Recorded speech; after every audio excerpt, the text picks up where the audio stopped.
welcome to Nick's Allotment Diary. Well, sometimes things grow well on the allotment and sometimes things grow just a bit too well. So if you have a look at the squash bed, you can see that the plants have gone mad. Basically, they're spilling over all on the paths, growing into other beds. This one's growing amongst the sunflowers. This one's growing down here across the path and into the flower beds. One's over there. They're reaching over into where the tomatoes are.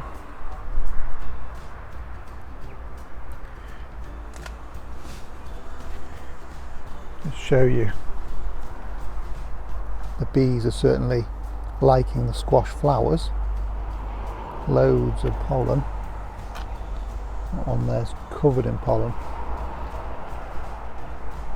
as is this one.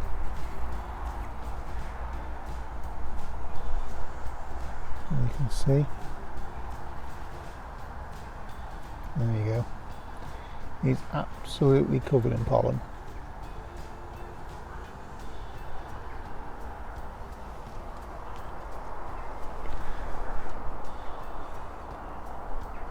The squashes are spilling out over there too. Now I don't mind too much, but it's making it difficult to go across the paths. Also, I've got French beans spilling across the path and tomatoes.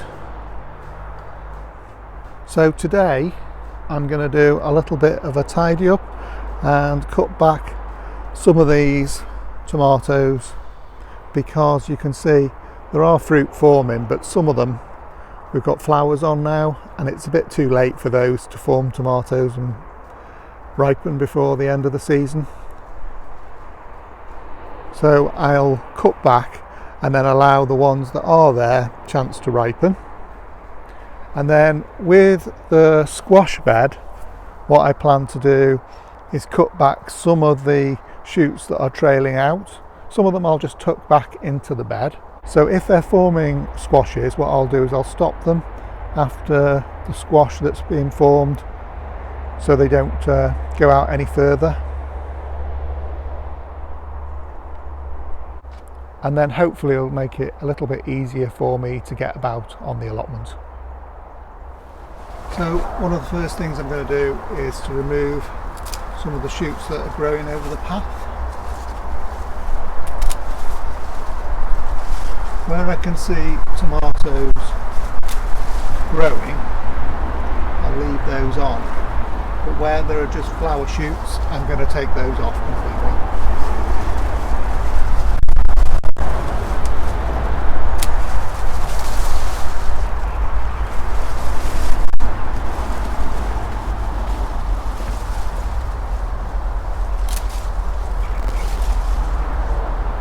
So this variety of tomato is the piccolo tomato, which are the supermarket cherry tomatoes. They are pretty sweet tomatoes, and as you can probably just about see here,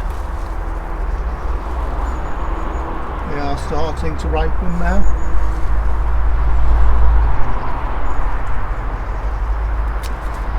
But there's a lot on here that are never going to get a chance to ripen.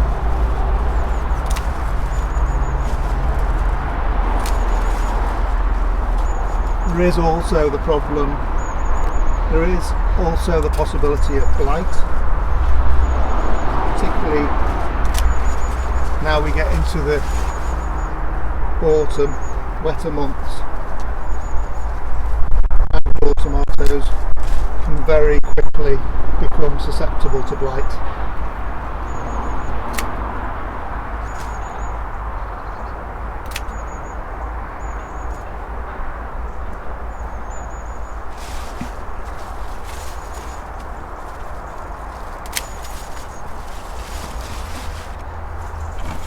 what I'm going to do with all these shoots, I'm not going to compost them. I never compost tomatoes because of the risk of adding blight spores into the compost heap.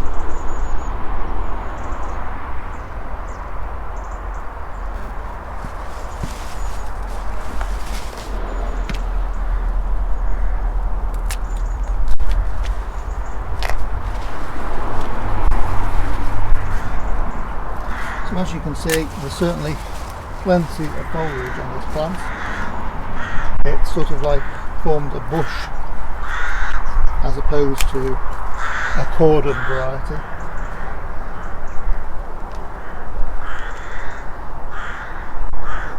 And the other thing you can do is, where there's foliage covering any fruit, if you take the leaves off, it helps the sun to get to them so that they can ripen quickly.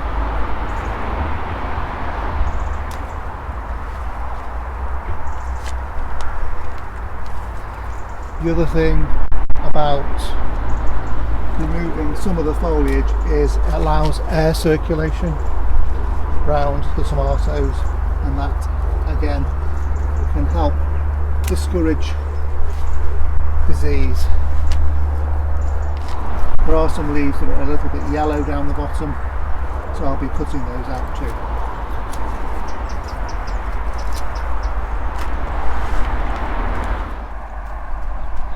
So there we go, I've cut this back quite a lot now, and as you can see, these tomatoes here are starting to ripen, and if you look here, we've got a truss of tomatoes ripening too. So I've stopped the plant at the top here. There are some tomatoes forming here, and now I'll just watch out for any more side shoots that are starting to develop and cut those back as I see them. As you can see, there are quite a few tomatoes forming, and also that will give extra light now for the Crimson Crush tomato, which is next to it. There are some fruit on this one just starting to form. There are some fruit on this one just starting to colour up, but the plant hasn't got very big, and I think that's to do with the fact that this tomato plant has been shading it out a bit. So I'll get on now and start having a look at the squashes. Now the squashes, as I mentioned earlier, are doing very well. There are quite a few forming, particularly the cheeky curry squashes. There's one there, another one there, one here, one forming there, another one forming. That's a female flower. Another one forming there. So loads of cheeky curry squash. We have the pink banana squash, which is like a pumpkin really.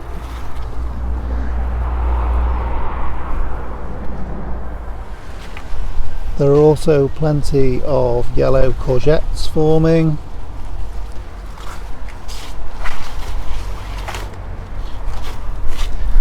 And in this bed we've got the small squashes, a few of those forming. These are the ones I expect to have some sort of patterns on them, orange and green patterns, if they're like the parent plant. There's a few of those, but the majority of the squashes are the cheeky curry. There are lots of those forming everywhere. Some more on this side.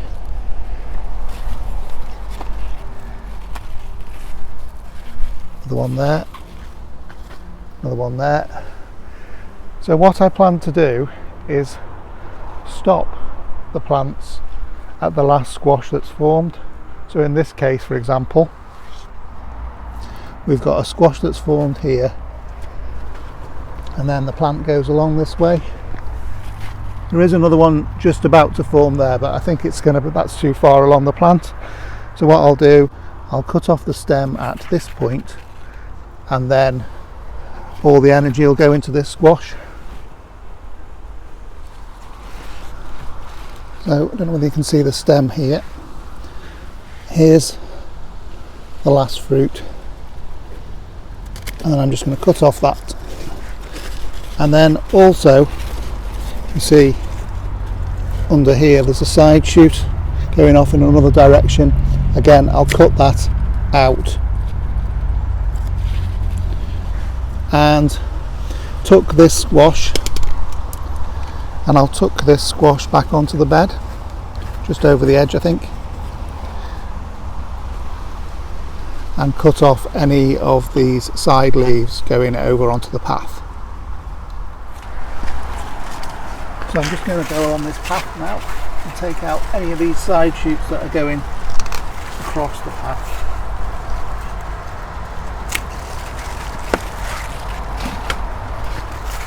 Just to make it easier to walk about, really. I think maybe next year I might try growing them vertically to make a frame and let them grow upwards. I've seen that being done successfully by quite a few people.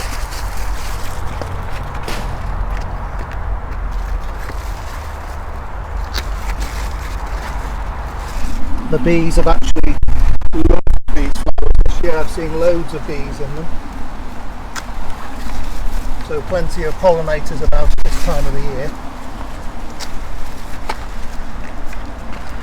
And that's probably what's contributed to such a large number of squashes being produced.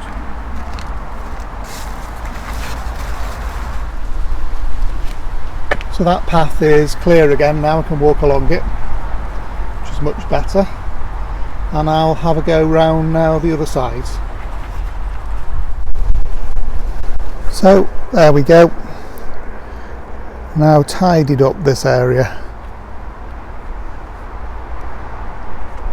Contained the squash as much as I can into the bed. Have had to sort of manipulate some of the stems round a bit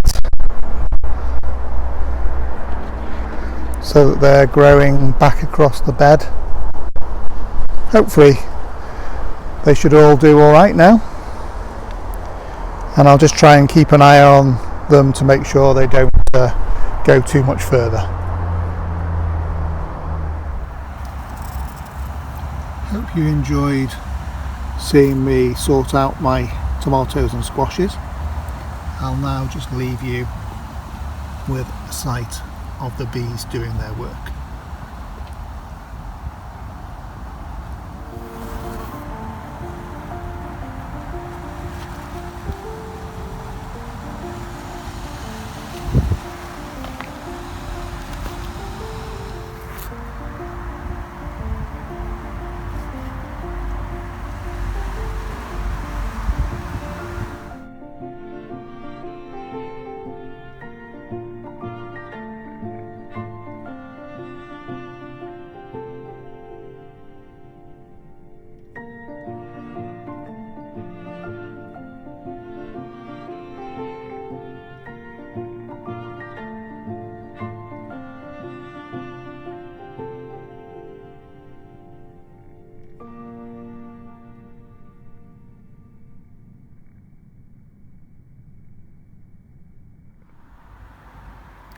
Thanks very much for joining me at Nick's Allotment.